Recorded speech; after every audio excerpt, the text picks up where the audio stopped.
Hello friends, welcome to Honey GS classes. 13 January daily current affairs with GS pants. So finally మనం current affairs లో date ని అందుకోవడం జరిగింది. Current affairs pending లేకుండా పోయింది. So first చూస్తే ఎకనామిక్ కరెంట్ అఫైర్స్ మనకి వార్తల్లో ఉంది. రూపాయి విలువ వెరీ ఫస్ట్ టైం మనకి 86 మార్కుని దాటింది. దీనికంటే ఇది ఇంపార్టెంటే ఆల్ టైంలో, బట్ దీనికంటే ఈ 19 డిసెంబర్ని ఆర్బీఐ తన యొక్క నోటిఫికేషన్ లోపల ఇవ్వడం జరిగింది. సో 19 డిసెంబర్ 2024 అట. ఈ రూపాయి విలువ హిస్టరీ మొత్తం చూస్తే డాలర్తో కంపేర్ చేస్తే వెరీ ఫస్ట్ టైం 85 మార్కును దాటిందట. సో మనకి ఆర్బీఐ చెప్పింది కాబట్టి compulsory very famous official report and date ఇవ్వడం జరిగింది కాబట్టి అది గుర్తుపెట్టుకోవాలి. ఎస్, 86 మార్కు ఆల్ టైమ్ లో 86.62 అని చెప్పేసి ఎంతో ఉంది. బట్ దీనికంటే డేట్తో సహా ఇవ్వడం జరిగింది కాబట్టి సో రూపాయి హిస్టరీ చూస్తే డాలర్తో కంపేర్ చేసినట్లయితే 85 మార్క్ని వెరీ ఫస్ట్ టైం 19 డిసెంబర్ అని చెప్పేసి మనం కంపల్సరీ గుర్తుపెట్టుకోవాలి. అయితే 86కి వచ్చింది కదా ఆల్ టైంలో. సో మరి 3 కారణాలు అండి, ఆ రీజన్స్ మనము అవే గుర్తుపెట్టుకోవాలి. ఎస్, చాలా కారణాలు ఉంటాయి, బట్ ఆర్బీఐ నోటిఫికేషన్లో పేర్కొన్న రీజన్స్ ఎగ్జామ్లో అడుగుతున్నాడు. సో ఫస్ట్ చూస్తే ఈసారి కారణాలు దేశీయంగా కంటే అంతర్జాతీయంగా ఎక్కువ కనిపిస్తున్నాయి. సో డాలర్ బలపడింది. సో బలపడింది కాబట్టి జనరల్గా మనకు రూపాయి బలహీనం అవుతుంది, అది ఒక కారణము. సెకండ్ది, సో ఫారెన్ పోర్ట్ఫోలియో ఇన్వెస్టర్స్ తమ యొక్క పెట్టుబడిని ఉపసంహరణ చేసుకుంటున్నారు. సో విత్డ్రా చేసుకుంటున్నారు. అయితే మనకి సమస్య ఏంటి? ఈ ఫారెన్ పోర్ట్ఫోలియో ఇన్వెస్టర్స్ మన ఇండియాలో ఇన్వెస్ట్మెంట్ చేసిండ్రు కదా, దేంట్లో చేసిండ్రు? డాలర్స్లో చేసిండ్రు. సో వీళ్ళు విత్డ్రా అంటే డాలర్స్ని వెనక్కి తీసుకుపోతున్నారు. వెనక్కి తీసుకుపోతే వాళ్ళు డాలర్స్ డిమాండ్ చేస్తున్నారు. సో డాలర్స్ కావాలి వాళ్ళకి, డాలర్స్కి డిమాండ్ ఏర్పడింది కాబట్టి రూపాయి బలహీనం అయిపోయింది. సో ఫారెన్ పోర్ట్ఫోలియో ఇన్వెస్టర్స్ వెనక్కిపోతున్నారు, వాళ్ళు డాలర్స్ ఇవ్వాలి, మనము డిమాండ్ ఏర్పడింది కాబట్టి రూపాయి ఆటోమేటిక్గా బలహీనం అయిపోయింది. మూడవది, సో మనకి అంతర్జాతీయంగా చమురు ధరలు పెరిగిపోయినాయి. ఇది ఎప్పటికీ కారణం ఉంటుందండి, చమురు ధరలు పెరుగుట. సో మనకి ఈ క్రూడ్ ఆయిల్ ఇంక్రీజ్ అయింది కాబట్టి సో 3 కారణాల ఫలితంగా రూపాయి విలువ ఆల్ టైమ్ లోకి పడిపోయింది 86.62 అని చెప్పేసి. Date not much important, but ఈ డేట్ గుర్తుపెట్టుకోవాలి కంపల్సరీ. సో జనరల్గా మనకి రూపాయి విలువ బలహీనమైనప్పుడు, డాలర్ బలపడ్డప్పుడు ఎవరికి లాభం అని చెప్పేసి ప్రశ్న వస్తుంది. సో లబ్ధిదారులు ఎవరు? సో బెనిఫిట్ ఎవరికి అంటే జనరల్లీ మనకి ఎవరైతే డాలర్స్ స్వీకరణ చేస్తారో వాళ్ళకి బెనిఫిట్. ఇంతకుముందు 85 వచ్చేది డాలర్స్, ఇప్పుడు 86 వస్తున్నాయి. సో బెస్ట్ ఎగ్జాంపుల్ మనకి ఎక్స్పోర్టర్స్, ఎగుమతులు మనకి సో విలువైనగా మారిపోతాయి. అంటే ఇంతకుముందు ఎక్స్పోర్ట్ చేస్తే డాలర్ వచ్చేది కదా, 85 రూపాయలే వాళ్ళకి వస్తే సరే 86 వస్తున్నాయి కాబట్టి ఎక్స్పోర్టర్స్ లాభపడితే మంచిది అని చెప్పేసి మనకు అనిపిస్తుంది. కానీ ఇట్లా మనకు ఎగుమతుల విలువ పెరిగిపోవద్దు. మనం ఎగుమతులు పెంచడం వల్ల వాల్యూ పెరగాలి తప్పితే ఈ డాలర్స్ మీద డిపెండ్ అయి ఉండొద్దు.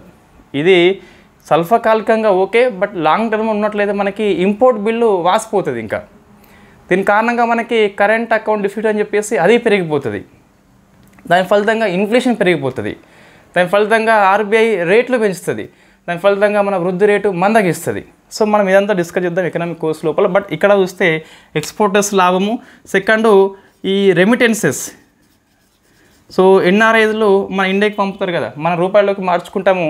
సో ఇది ప్రపంచంలో అత్యధిక రెమిటెన్స్ ఇండియా స్వీకరిస్తుంది. వీళ్ళు కూడా లాభపడతారు.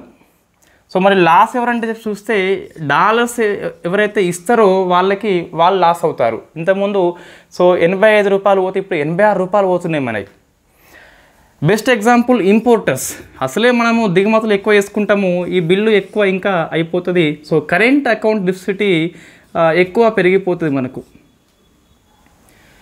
ఇంకా ఈ ఫారెన్ ఎడ్యుకేషన్ కావచ్చు, ఫారెన్ మెడిసిన్ కావచ్చు, ఫారెన్ టూర్స్ కావచ్చు, మన బాబు లాంటి వాళ్ళకి చాలా ఇబ్బంది అవుతుంది, వాళ్ళకి ఎక్కువ ఖర్చు అయితే అయిపోతుంది. ఇది రూపాయి గురించి, విలువ తగ్గడం గురించి. జనరల్లీ మనకి ఎటువంటి మెజర్స్ తీసుకోవాలి అంటే తక్షణమైతే గవర్నమెంట్ అయితే ఏం చేయలేదు. జనరల్లీ ఈ ఎగుమతులు పెంచాలి, దిగుమతులు తగ్గించుకోవాలని చెప్పేసి ఇవి long term measures. Short term మనకి సో రూపాయి విలువ మరింత కొంచెం బలహీనం కావద్దు, స్ట్రాంగ్ కావాలి అంటే ఆర్బీఐ విదేశీ మారక నిల్వల నుంచి ఫారెన్ కరెన్సీ రిజర్వ్ నుంచి డాలర్స్ని బయటకు తీసి మార్కెట్లో విక్రయిస్తే ఆటోమేటిక్గా మనకు డాలర్స్ ఎక్కువ కనిపించి డిమాండ్ పడిపోతుంది, రూపాయి కొంచెం బలంగా మారిపోతుంది. సో తక్షణ కర్తవ్యము ఆర్బీఐ వచ్చేసి డాలర్స్ విక్రయించాలి. విక్రయిస్తే ఏమవుతుందంటే సో బయటకు మొత్తం డాలర్స్ కనిపిస్తాయి. సో మన కొరత లేదు కాబట్టి డిమాండ్ తగ్గిపోతుంది, కొద్ది వరకు రూపాయి అయితే బలంగా మారిపోతుంది. అది స్వల్పకాలిక చర్య, తక్షణ చర్య అండి. సో ఇంకా మొన్న మనకు పెరిగింది, ఆర్బీఐ డాలర్స్ విక్రయించింది, దీని ఫలితంగా మనకు ఇంకో నెగిటివ్ వస్తుంది. ఏంటి అంటే సో భారతదేశం లోపల విదేశీ మారక నిల్వలు తగ్గిపోవచ్చు. ఇది ఫస్ట్ మనకు వార్తల్లో ఉంది. ఆల్ టైమ్ లో అని చెప్పేసి 86.62, బట్ 19 డిసెంబర్ గుర్తుపెట్టుకోవాలి, హిస్టరీ మొత్తంలో 85 మార్క్ని వెరీ ఫస్ట్ టైం అని చెప్పేసి క్రాస్ చేయడం జరిగింది. నెక్స్ట్ పర్యావరణం అప్డేట్స్ మన 2 వచ్చాయండి. సో ఫస్ట్ చూస్తే 2024 ఇయర్ అయిపోయింది కదా, రెన్యూవబుల్ ఎనర్జీ మొత్తం మీద ఈ ఇయర్లో 30 గిగావాట్స్ ఉత్పత్తి చేసినాం. ఇది ఒక ఇయర్లో ఉత్పత్తి చేయబడ్డ ఆల్ టైమ్ రికార్డు మనకి 30 గిగావాట్స్. 23rd ఇయర్లో చూస్తే 13.75 అని చెప్పేసి ఉన్నది గిగావాట్స్.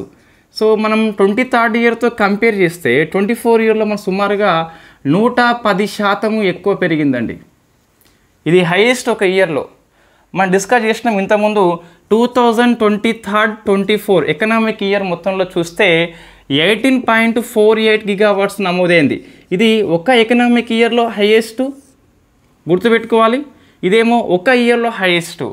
సో మన మినిస్ట్రీ వెబ్సైట్లో ఉన్నాయన్నీ కూడా గణాంకాల అవసరం మన సిలబస్లో ఉంది కూడా. 30 గిగావాట్స్ బై హార్ట్ చేయాల్సిందే, 18.48 బై హార్ట్ చేయాల్సిందే 23-24 ఇయర్లో. ఇది ఫస్ట్ది అండి, వెరీ వెరీ ఇంపార్టెంట్ ఇది.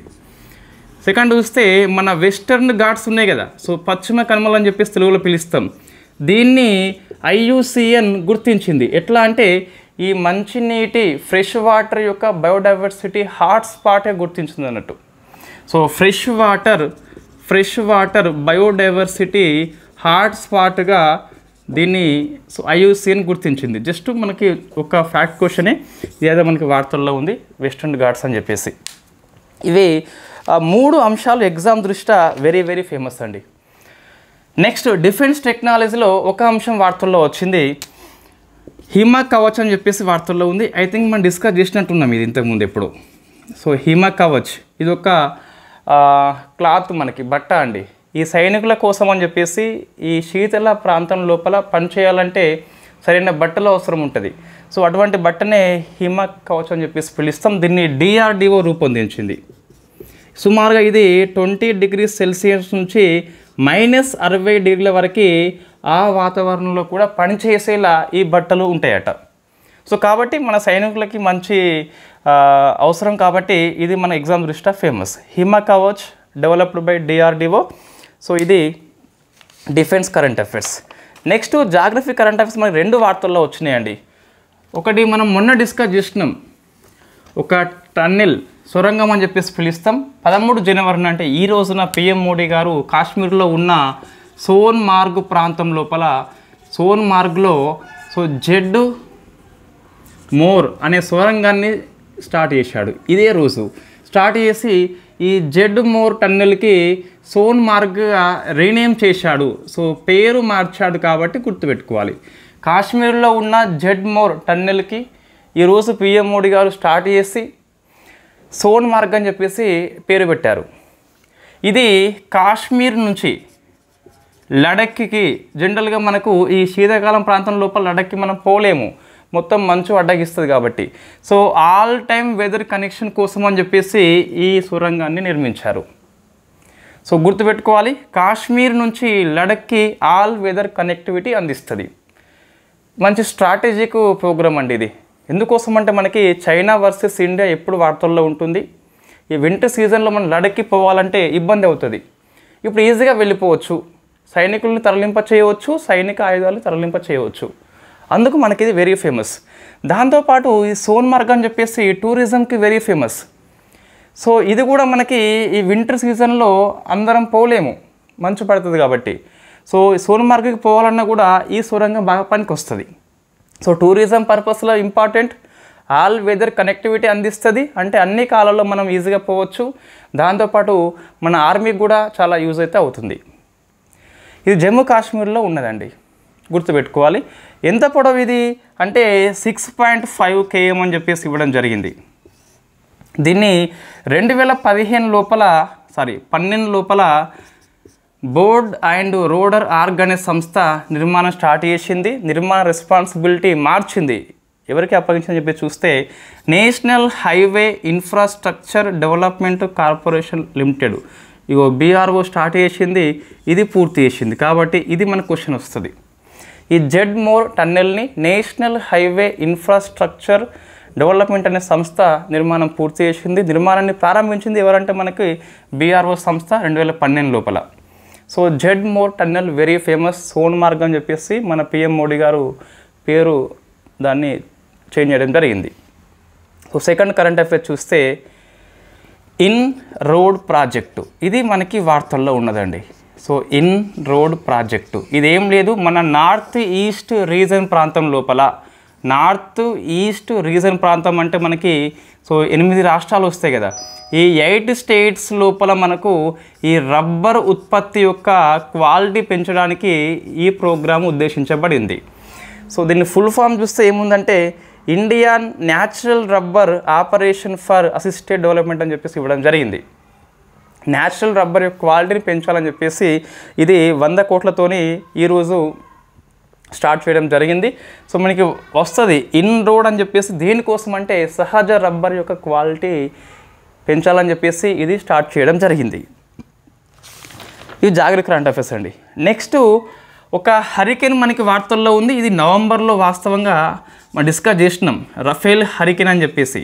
ఈ రఫేల్ హరికేన్ అనేది క్యూబాలో విజృంభణ చేసింది కదా, ఆ క్యూబా విపత్తులకు లోనైంది కాబట్టి మనము మెడికల్ తర్వాత ఇతర ఆహారాలు సహాయం చేయడం జరిగింది. కాబట్టి సో క్యూబా కంట్రీ అని చెప్పేసి ఎఫెక్ట్ అయింది. ఇండియా ఎటువంటి ఆపరేషన్ పేరు పెట్టలేదు, కానీ ఇండియా అయితే హెల్ప్ చేయడం జరిగింది. ఆహార పానీయాలతో పాటు మెడికల్ కూడా పంపడం జరిగింది. సో మనకి రఫేల్ హరికేన్ అని చెప్పేసి గుర్తుపెట్టుకోవాలి, క్యూబా ఎఫెక్ట్ అయిందని చెప్పేసి. సో రఫేల్ యుద్ధ విమానం మనము ఏ కంట్రీ నుంచి ఇంపోర్ట్ చేసుకోవడం జరిగింది, అది మీరు ఆన్సర్ చేసే ప్రయత్నం చేయండి.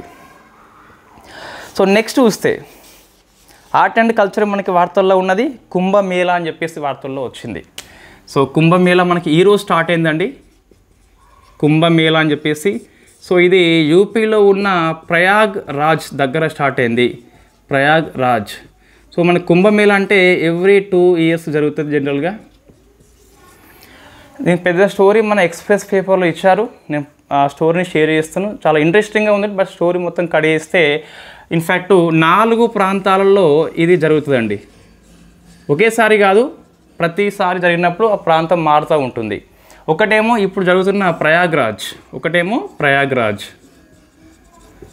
ఇక్కడ 3 నదులు ఉంటాయి, గంగా యమున. సో గంగా నది, యమున అండ్ సరస్వతి అని చెప్పేసి. నెక్స్ట్ ఇంకా చూస్తే హరిద్వార్ అండి, ఇది ఇంకో ఇయర్లో ఎప్పుడు జరుగుతుంది మొత్తం మీద.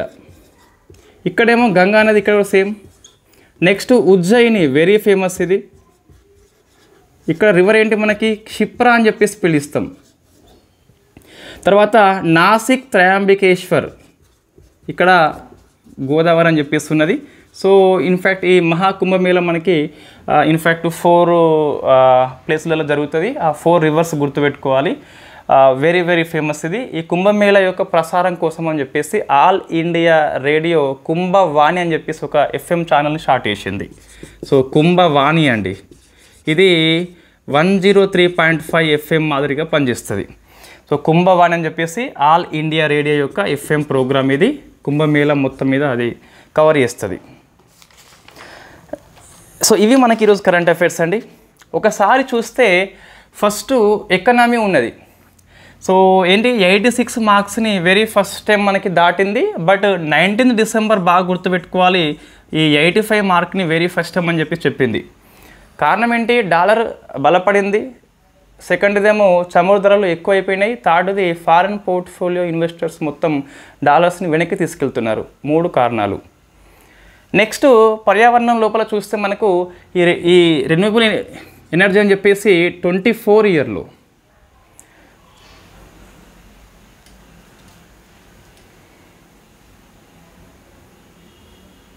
ఓకే అండి. సో 24 ఇయర్లో మనకి 30 గిగావాట్స్ అండి. ఇది హైయెస్ట్, ఇంతవరకు ఇంత ఎప్పుడు నమోదు కాలేదు. అంతకుముందు 13.75 ఎంతో ఉండే, బట్ ఇప్పుడు చూస్తే 110 టైమ్స్ ఎక్కువైంది, శాతం మనకి ఎక్కువైంది. 24 ఇయర్లో చూస్తే ఒకటే ఇయర్లో 18.48 అని చెప్పేసి నమోదైంది. ఇది ఒక ఇయర్లో హైయెస్ట్ అని చెప్పేసి పిలుస్తాం. అది వెరీ ఫేమస్ మనకి. నెక్స్ట్ ఏముంది ఇంకా డిఫెన్స్లో హిమ కవచ్ అని చెప్పేసి మనకి వార్తల్లో వచ్చింది. డిఆర్డిఓ రూపొందించిన ఒక బట్ట, అది ఆర్మీకి పనిచేస్తుంది. ఇది మనకి వార్తల్లో ఉంది. కుంభమేళా అని చెప్పేసి వెరీ ఫేమస్. సో మనం ఈ రోజుతోని ఎకనామీ ఆఫర్ ఎండ్ అవుతుంది. ఇంకా తీసుకున్నట్లయితే ఎవరైనా తీసుకునే ప్రయత్నం చేయండి. ఎకనామీ సబ్జెక్ట్ ఇంట్రెస్ట్ ఉన్నా లేదా ఎగ్జామ్స్ రాస్తున్న వాళ్ళకి బాగా యూస్ఫుల్ అవుతుంది. సో రేపటి నుంచి మనకు కోర్స్ వచ్చేసి 999కి వస్తుందండి. కాబట్టి ఈరోజు తీసుకుంటే 499కి వస్తుంది. ఇక్కడ ఫోర్స్ ఏం లేదు, as your interest. So thank you very much.